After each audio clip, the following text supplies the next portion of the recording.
Hai teman-teman statistik, kembali lagi bersama kelas statistik dasar menggunakan JASP di modul ke-10 G-Square Test bersama saya, Eram Francisca Angela Chatang SHTMCom. Dan mari kita mulai modul ke-10 ini. Setelah mempelajari modul ini, teman-teman diharapkan mampu untuk mendefinisikan apa itu Chi-square dan memahami juga bagaimana mencari nilai Chi-square menggunakan JASP dan tentunya menginterpretasikan output di JASP. Ada empat highlight utama yang akan kita bahas di dalam modul kali ini. Yang pertama, kita mengerti definisi dari Chi-square itu sendiri. Kita menggunakan data yang ada di GISP sebagai contoh mencari nilai Chi-square. Lalu kita menginterpretasikan output GISP, dan yang terakhir akan ada closing review. Nah, definisi dari Chi-square test. Mungkin teman-teman eh, agak asing dengan namanya ini, tapi Chi-square ini cukup relate dengan yang namanya korelasi, seperti itu. Saat membandingkan suatu proporsi dalam data, kita tidak hanya cukup mengukur skor numerik dari setiap variabel-variabel itu, tapi kadang kita bertemu dengan namanya data yang bersifat kategorik, seperti kategori A, kategori B, kategori C, seperti itu. Nah, di dalam Chi-square ini, data yang digunakan adalah data yang bersifat kategori, dan Chi-square sendiri disimbolkan dengan simbol X kuadrat atau X pangkat 2. Perlu diingat ya teman-teman, Chi-square test ini digunakan untuk melihat asosiasi antara variabel yang bersifat kategori.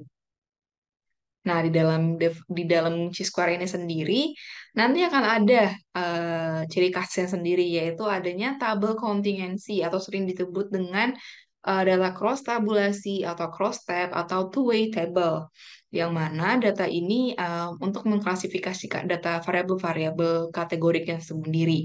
Dan nanti kita bisa mencari nilainya dari setiap baris, dari setiap kolom, dan tentunya variabel itu harus bersifat kategorik ya. Jadi hanya untuk kategorik hanya digunakan untuk mengukur tes T-square ini.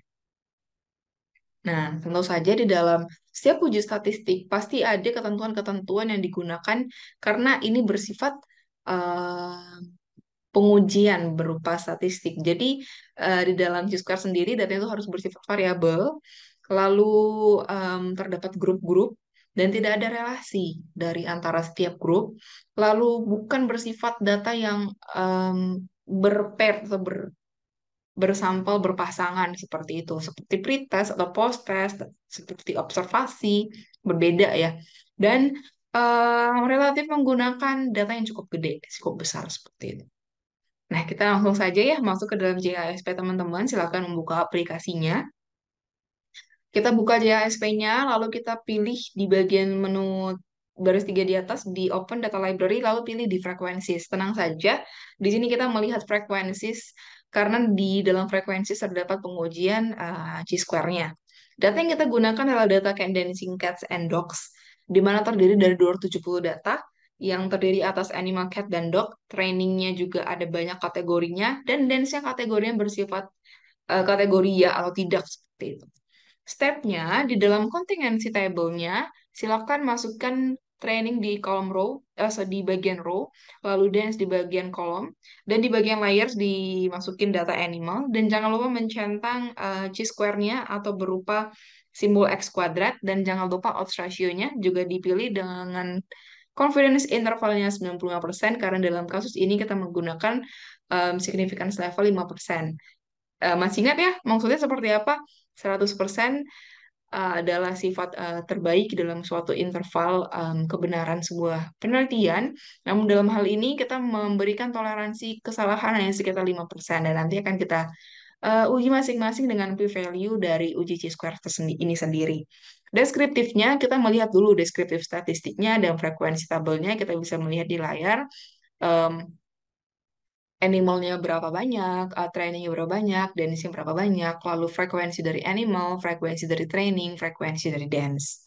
Kita langsung lanjut saja ke output interpretation dari contingent table, yang mana ini merupakan ciri khas dari uji chi-square juga.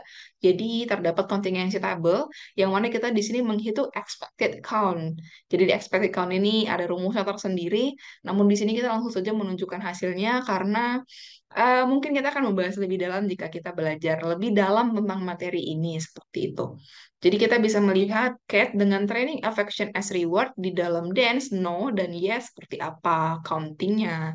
Dog di dalam food as reward di dalam dance di bagian yes countingnya seperti apa dan begitu juga sebaliknya. Kita langsung lanjut saja bagian mencari chi-square-nya sesuai dengan topik modul ini. Nah, di dalam auto interpretation chi-square test perlu kita highlight di bagian x kuadratnya atau di bagian chi-square text-nya. Di bagian chi-square test-nya. Di sini kita bisa membaca bahwa chi-square statistik, di mana chi-square satu itu merupakan degree of freedom atau derajat kebebasan dari si cat, yang mana animal ini hanya ada dua kategori ya, yes dan no gitu kan. Jadi hanya ada dua, di mana derajat freedomnya ini, derajat kebebasannya itu n-1, jadi 2,1 sama dengan 1. Dan dengan p-value lebih kecil 0,01, berarti disarankan dan disimpulkan bahwa ada asosiasi yang signifikan antara animal cat dengan training dan dance. Begitu juga dengan dog. Di sini memiliki p-value 0,047 karena nilai p-value lebih kecil dari 0,05 sebagai alpha, sebagai taraf signifikansi, sebagai level of signifikansinya, maka masih juga terdapat asosiasi yang cukup signifikan antara animal dog dengan training dan dance. Seperti itu untuk di bagian pengukuran chi-square ini. Nah, sebagai penutup dari modul ini, uji chi-square biasa digunakan untuk melihat signifikansi antar asosiasi variabel yang bersifat kategorik. Dan di sini kita menggunakan data cats and dogs dancing untuk mencari nilai chi-square sebagai percobaan awal kita untuk bisa mengetahui bagaimana mencari nilai chi-square. Dan di sini kita menggunakan JASP untuk teman-teman pemula di dalam dunia statistik untuk menganalisis data-data di dunia statistik. Dan jika teman-teman ingin meneliti lebih lanjut, membaca lebih lanjut, bisa membaca di buku Non-Parametric Statistics Step by Step by Gregory Recorder, lalu di buku Statistical Analysis in GISP, A Guide for Student, by Mark Ago Sampson, dan di buku Introduction to Statistics and Data Analysis by Roxy Peck, Chris Olsen, dan Jay Davor. Nah, teman-teman, sampailah kita ke dalam sesi paling terakhir di dalam kelas kita. Di dalam kelas ini, kita sudah membahas ya modul 1 sampai dengan 5 bersama Kanur Hasana, SISMCom, dengan materi overview, statistik deskriptif, numerical statistik deskriptif, data integration dan distribution, serta t-test test, seperti itu ya. Jadi, dilanjutkan juga dengan saya dengan modul 6 sampai dengan 10 tentang correlation, regression, t-test per sample, ANOVA, dan chi-square test. Semoga teman-teman bisa memahami semua modul di dalam materi kelas kita dan semoga berguna buat teman-teman yang ingin masuk ke dalam dunia statistik. Terima kasih sudah mengikuti modul ini. Saya Erna, pamit undur diri. Terima kasih untuk teman-teman. Sampai jumpa di Statistik Binus.